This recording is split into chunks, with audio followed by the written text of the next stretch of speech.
Today's meeting is organized to, showcase how media would be able to play an important role in the upcoming biannual review 3 report launch, the comprehensive African agricultural development biannual review. This is the third phase, and the report is coming out by next week at the African Heads of State Summit. So this is just to prepare the media, the journalists, to be at the forefront in driving this process and creating awareness about this report. The BR is an accountability process instituted to help measure progress of the comprehensive African agricultural development program implementation in all the African countries. So every 2 years, a review is done to see how this program is being implemented, and countries generate data and submit to the regional economic communities, who in turn submit to the African Union, and it is analyzed and prepared as a form of report to heads of state.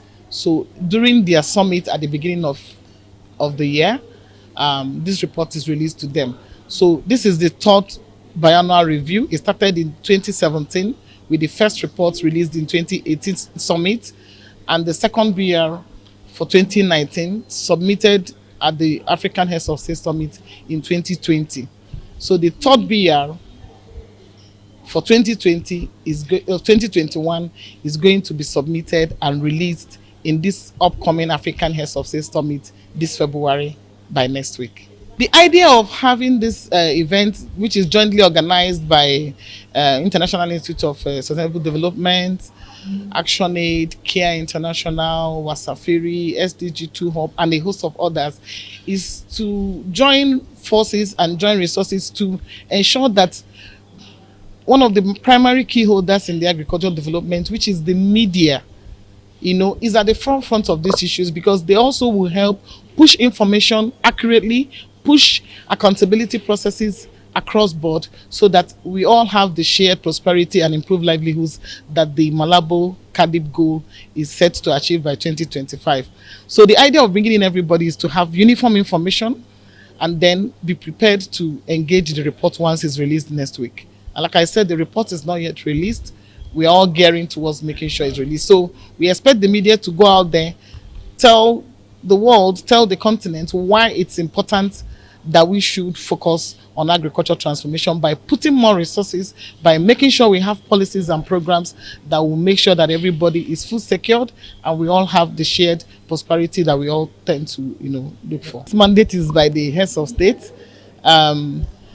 The idea is not basically to name and shame. If you looked at the report that was flashed during the meeting, which was showcasing the second BR that was released in 2020, it showed that yes, while most countries were not on track based on the benchmark that was set, but a lot of countries progressed in their improvement. So at times it's not just only getting to the benchmark, but is there any improvement in the processes? Is there any improvement in the way you are doing your agriculture? And then when you identify those gaps, how do you, as a country, as a continent, work towards achieving, a better result in the future? I mean, you name and shame, yeah, it might have an impact, but the idea is to provide content to make sure that we achieve results, not just only to name and shame. There has been a lot of improvement, but there's still enough room for improvement. For example, African Heads of States agreed that they will commit 10% of the annual agricultural budget to agriculture, annual national budget to agriculture. But we know that most countries are not doing that. But then the idea is that some countries, you see progressive increment in agriculture budgets. You see policies, you see programs that would help improve the sector. Because whether we like it or not, agriculture is very key. We've seen how the COVID has ravaged everywhere. But we needed to make sure we have food. You understand? So the idea is that it's a progress, it's a work in progress, and every one of us have to put our hands on deck to make sure that we reach there. We call for more improvement in investment in agriculture by the government.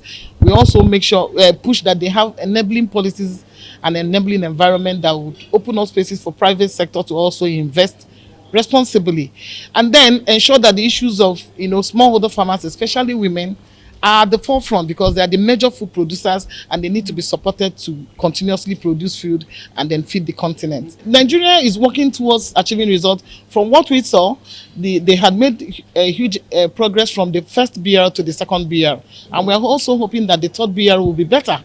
So the idea is to, whatever it is that we are doing to progress, we increase it so that we can get to where we are trying to get to. So more investment in agriculture, better policies, participatory processes, joint stakeholder reviews of programs and policies so that we can all be on the same page and everybody can move at the same pace. The Nigerian government, for example, opened up this space, and these non-state actors, civil society organizations, smallholder farmers, were able to participate in the process of generating the data that was fed into the BR, because during the first BR, it was clear that the data were not available. And it was one of the feedback to Nigeria, and like they did to other countries. And what they did was to make sure that they improved on the data processes. And then even if you see as the budget allocation is going on, they are putting more money into data generation for these agriculture processes and reports. So the idea is to continue making these investments and improving on our contribution to the agriculture sector so that we'll get to where we are supposed to be.